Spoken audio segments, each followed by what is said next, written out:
আশ্বিনের শারদ প্রাতে বেজে উঠেছে আলোকমঞ্জিত, ধরণীর বহিরাকাশে অন্তরিত মেঘমালা।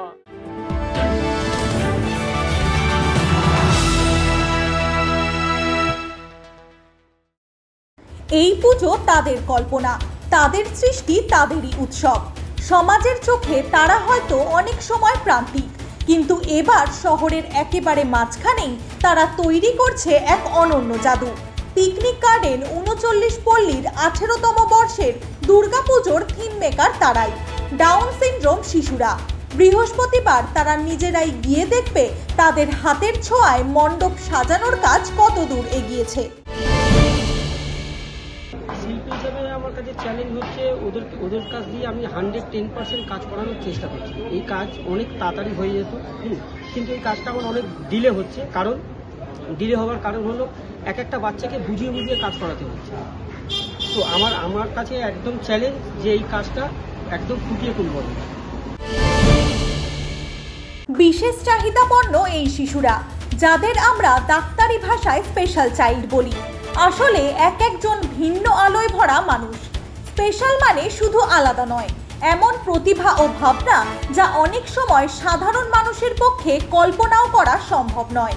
অথচ সমাজের অনেকেই এখনো তাদের দেখে করুণা মেশানো চোখে, কিন্তু তারা জানে এসবের কোনো মূল্য নেই। তাদের কাছে সবচেয়ে বড় আনন্দ হলো সৃষ্টি, রং, মাটি আর কল্পনায় ভরা এক পৃথিবী।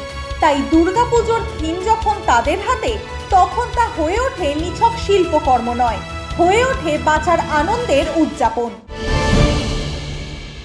আমরাও পারি, আমাদের থিমের নাম হচ্ছে আমরাও পারি। এই ব্যাপারটা হয়েছে, আমাদের পুজোর বাজেট বেশি না, কিন্তু এরা যে মানসিকভাবে এরা লড়াই করে একটা জায়গায় আসতে পারে, সেই পরিপ্রেক্ষিতে আমরা এই থিমটা নিয়েছি।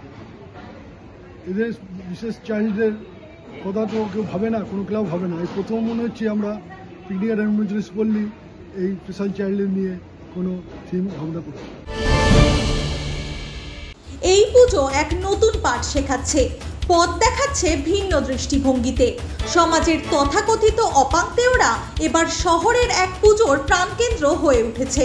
তাই এই মণ্ডপে একবার পা রাখলেই বোঝা যাবে সৃষ্টি সুখের উল্লাসে ভেসে যাওয়া কাকে বলে।